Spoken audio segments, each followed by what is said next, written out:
दोस्तों आज मैं उस जगह पर आपको लेकर आया हूँ जिस जगह पर बताते हैं कि आज भी एक महारानी की आत्मा भटकती है। और वो महल है ठीक मेरे पीछे, जिसे बोलते हैं मालचा महल।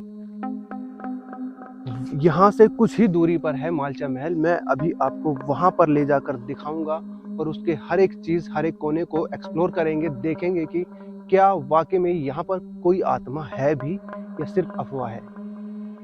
दोस्तों अब हम महल के बिल्कुल नज़दीक पहुंच गए हैं। मौसम भी थोड़ा सा बादल छाए हुए हैं, अंधेरा है। मतलब दिन के अभी 3 बजे हुए हैं तकरीबन। अभी देखते हैं गूगल टाइम क्या चल रहा है। 3:08 दोपहर के। और इस वक्त मैं यहाँ पर आया हूँ और यहाँ बताते हैं कि ये एक आत्मा से भरा हुआ महल है, जो एक राजकुमारी थी जिसका नाम मैंने आपको पहले भी बताया, बेगम विलायत महल। उसकी आत्मा यहाँ पर है। आइए मेरे साथ थोड़ा सा देखते हैं। दोस्तों कहा जाता है कि बेगम विलायत महल ने आत्महत्या की थी। इसके बाद उनके बेटों ने उनके शव को दफनाया नहीं और शव पर लेप लगाकर उसे ठीक रखने की कोशिश की। क्योंकि बेगम का अंतिम संस्कार ठीक से नहीं हुआ, इसलिए लोगों को लगता है कि आज भी उनकी आत्मा यहाँ भटकती है। यहाँ का सुनसान रास्ता, झाड़ियाँ और बड़े बड़े पेड़ बेहद डरावने हैं। दोस्तों बेगम विलायत महल 1985 में इस महल में आकर रहने लगी थी। उससे पहले उसने दिल्ली के रेलवे स्टेशन पर धरना दिया था, जो कि एक बहुत लंबी स्टोरी है और बहुत ही रोचक, जो मैं आपको किसी दूसरी वीडियो में बताऊंगा। इस वीडियो में मैं यहाँ पर वो पड़ताल करने आया हूँ जो इस महल को फेमस बनाता है। जी हाँ दोस्तों, इस महल को भूतिया महल भी कहते हैं। मालचा महल एक भूतिया महल है या नहीं, आज मैं सिर्फ उसी को देखने के लिए आया हूँ। तो दोस्तों थोड़ा सा मैं इसमें बता दूं कि मालचा महल दिल्ली की रायसीना हिल्स पर बना हुआ है, जो कि राष्ट्रपति भवन के जस्ट बगल में ही है। दोस्तों साल 1985 में जिस वक्त बेगम विलायत महल इस महल में रहने के लिए आई थी, उस वक्त ना यहाँ पर बिजली थी, ना पानी की सप्लाई, कुछ भी ऐसा नहीं था जो उस वक्त जीवन जीने के लिए बहुत ज़्यादा ज़रूरी था, और आज भी है। आर्कियोलॉजिकल सर्वे ऑफ इंडिया के एक अफसर धर्मवीर शर्मा उस वक्त महल का निरीक्षण करने आए और निरीक्षण करते समय उनके ऊपर सीलिंग से एक सांप लटक कर उनके शरीर पर गिर गया। इस घटना से धर्मवीर इतना डर गए कि उसने दोबारा इस महल में जाने से मना कर दिया और सोचने लगा कि बेगम विलायत महल इस महल के अंदर किस तरह से जीवन व्यतीत करती थी, क्योंकि यहाँ पर चारों तरफ जंगल है और जंगल के बीच में ये महल बना हुआ है। दरअसल ये महल न होकर एक शिकारगाह हुआ करता था, जिसे फिरोज शाह तुगलक ने अपने जीवन काल में बनवाया था, और उसके बाद से ये यहाँ पर खंडर में ऐसे ही बना रहा। दोस्तों इस महल को लेकर बहुत सारी ऐसी डरावनी कहानियां बनाई गई है, या सच है ये हम नहीं जानते, जो आपको बहुत ही ज्यादा डरा सकती है। और उन कहानियों को जानने के लिए लोग यहाँ पर रात को भी जाते हैं, और उनमें से कुछ लोग ऐसे हैं जो यहाँ पर रात को गए और आज तक भी सदमे में है। उनमें से एक कहानी मैं आपको बताता हूँ। बताया जाता है कि इस महल की जैसी ही जानकारी लीक हुई, बाहर आई और लोगों को पता चला कि यहाँ पर भूत है, आत्मा भटकती है, तो कुछ लोगों को क्यूरियोसिटी हुई यहाँ पर जाने की। उनमें से 2 लोग, जिनका मैं नाम नहीं खोलना चाहता, यहाँ पर रात के तकरीबन 1:30 या 2 बजे गए। उन्होंने बाकायदा टाइम भी दिखाया, और यहाँ पर जाने के बाद उन्होंने बताया कि जब वो इस महल के बाहर खड़े थे तो बहुत ही ज्यादा एक्साइटेड थे आत्मा को देखने के लिए, भूत से मिलने के लिए। हो सकता है कि वो थोड़े से दिमागी सरफिरे हो, पागल हो, क्योंकि पागल ही लोग ऐसा सोच सकते हैं, कर सकते हैं। जब वो यहाँ पर लोग बताते हैं कि जब यहाँ पर वो अंदर जाने के लिए तैयार हुए तो अचानक से उन्हें ऐसा लगा कि कोई चीज उन्हें रोक रही है, उन्हें पीछे ढकेल रही है, पीछे खींच रही है, लेकिन वो फिर भी उस चीज को इग्नोर करते हुए आगे बढ़े और इस महल के चारों तरफ देखने लगे और अंदर आकर घूमने लगे।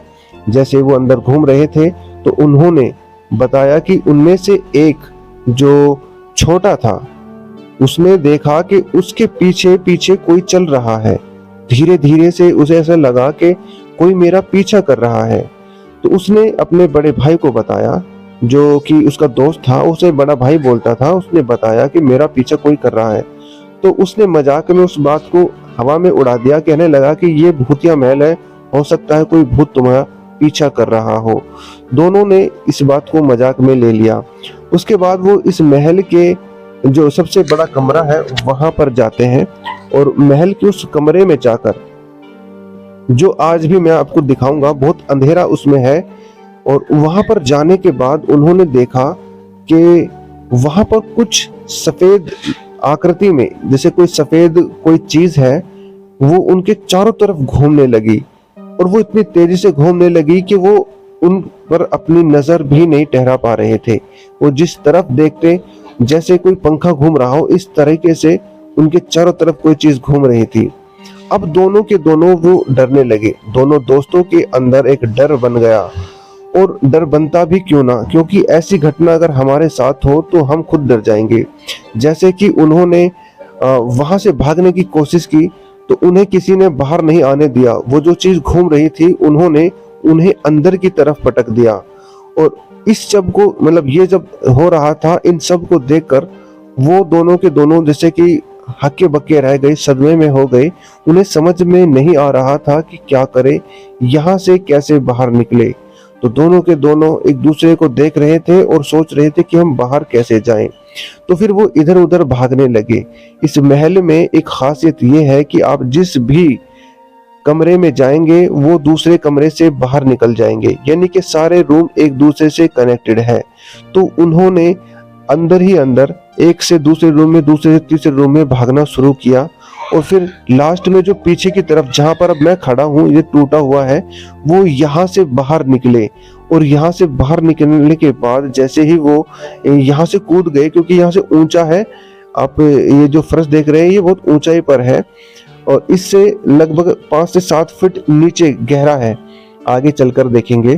तो वो वहां से कूद गए। कूदने के बाद दोनों भाइयों ने पीछे मुड़कर नहीं देखा।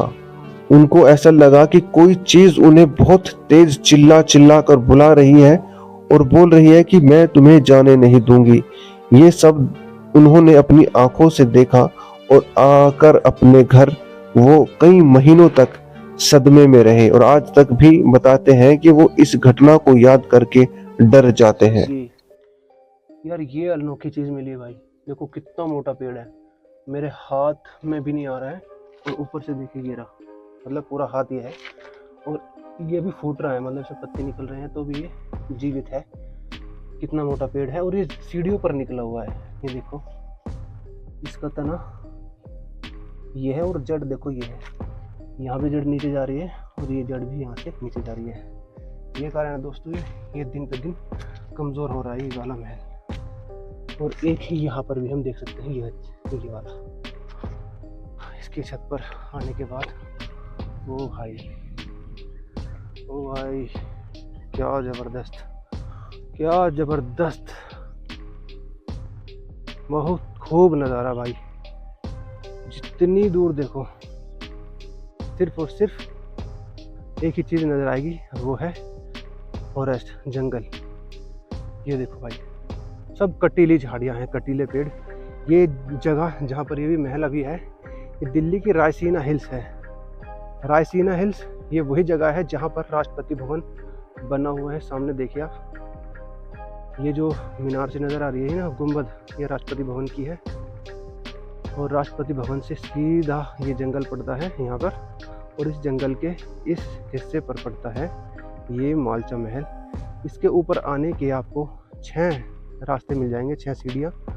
2 तो ये वो काफ़ी चौड़ी चौड़ी सीढ़ियाँ हैं जो महल के मेन एंट्रेंस पर आपको देखने को मिल जाएगी। एक ये है, काफ़ी चौड़ी है, 4 फुट चौड़ी सीढ़ियाँ हैं। दूसरी वो है, वो भी अच्छी खासी चौड़ी है। बाकी की जो 4 सीढ़ियाँ यहाँ पर, ये वाली जिससे मैं अभी ऊपर आया हूँ, वो एक वहाँ पे बैठा है लड़का, और एक ये। तो दोस्तों इस महल के एंट्री से लेकर और पूरी तरह, मतलब चारों तरफ जितने कमरे हैं, जितने रूम हैं, सब मैं घूम लिया हूँ। अंदर बहुत अंधेरा है इसलिए वहाँ पर क्लियर नहीं है, लेकिन बाहर के कमरे हम देख सकते हैं जो बिल्कुल खुले हुए हैं। छत टूटी हुई है, कोई भी भूत प्रेत या फिर कुछ ऐसा हमें महसूस नहीं हुआ, बिल्कुल नॉर्मल है। अंदर मैं आराम से लेट भी सकता हूँ, बैठ भी सकता हूँ, खा भी सकता हूँ। और दूसरी बात दोस्तों, जो इस महल को भूतिया बताते हैं उसके 2 रीज़न हैं। एक रीज़न तो मैंने बता दिया कि यहाँ पर आत्महत्या की गई थी रानी बेगम विलायत महल के द्वारा, और उसके बच्चों की भी यहाँ पर डेड बॉडी पाई गई थी। 3 डेड बॉडी जिसका सीधा सीधा तौर पर लोग अनुमान यही लगाते हैं कि यहाँ पर आत्मा उनकी भटकती है। हो सकता है, लेकिन ऐसा अभी तक कोई भी हमें प्रूफ नहीं मिला। दूसरी तरफ दोस्तों, ज़्यादा चारों तरफ घूम लिए, सबका सेम ही इसका हमें देखने को मिला है। महल का किसी भी एंगल से आप देखो सेम लुक मिलेगा। तो इस वीडियो को दोस्तों मैं यहीं पर समाप्त करता हूँ, क्योंकि वीडियो काफ़ी लंबी हो जाएगी, आप भी बोर हो जाएंगे। तो वीडियो को लाइक करना ना भूलें और शेयर करना ना भूलें। जय हिंद दोस्तों, मिलते हैं दूसरी वीडियो में।